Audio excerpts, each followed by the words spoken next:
Gangguan bahasa pada perkembangan bicara anak.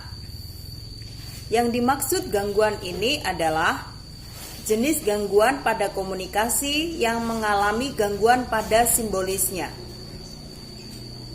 Anak-anak yang mengalami gangguan bahasa biasanya mereka mengalami stres atau menangis, ciri-cirinya jengkel pada diri sendiri karena mereka tidak mengerti maksud atau mereka tidak bisa mengungkapkan idenya melalui bahasa yang jelas yang bisa dimengerti orang lain. Ada beberapa faktor yang mempengaruhi gangguan bahasa tersebut. Yang pertama adalah telinga. Telinga adalah alat pendengaran dan ini pengaruhnya sangat kuat. Jika pendengaran terganggu, maka informasi dari luar yang kita terima juga terganggu. Bisa salah sebut, bisa salah mengerti. Berikutnya adalah otak. Dari pendengaran, informasi tersebut akan diimpuls ke otak. Otak bisa terganggu, mungkin gagal otak atau kecelakaan pada masa kecil. Nah, ini juga akan menghambat perkembangan bahasa. Tidak bisa menerima informasi dari pendengaran tersebut. Setelah itu, gerak motorik pada mulut atau organ mulut.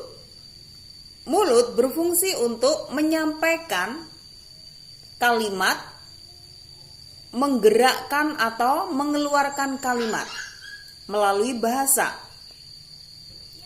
Jika pendengaran baik, otak baik, lalu gerak motoriknya kurang karena kurang dilatih, maka ini juga akan mengalami gangguan. Baiklah, jenis gangguan bahasa ini bukan jenis gangguan atau kelainan pada anak yang fatal, tapi jenis gangguan ini masih bisa ditangani, masih bisa diatasi. Nah, cara mengatasinya bagaimana? Bisa dilakukan terapi bicara, dilakukan stimulus atau rangsangan. Rangsangan atau stimulus tersebut dilakukan melalui video, melalui aktivitas.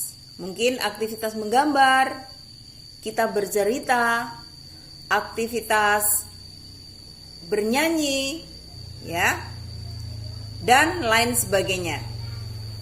Kita harus memberikan aktivitas yang menarik buat anak dan bahasa-bahasa yang bisa menstimulus perkembangan bahasa anak.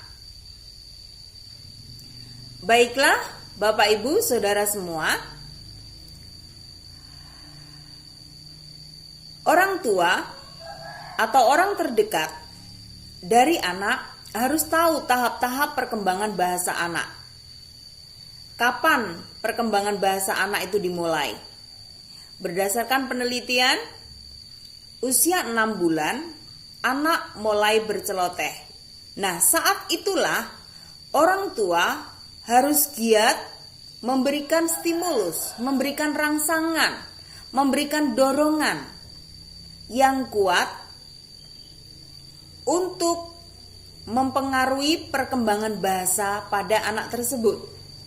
Kalau itu dilakukan terus-menerus dari usia saat mana anak berceloteh sampai usia selanjutnya, maka kita bisa melihat perkembangan bahasa anak akan mengalami perkembangan yang baik, yang sesuai dengan usia anak, dan tidak mengalami gangguan atau tidak mengalami keterlambatan.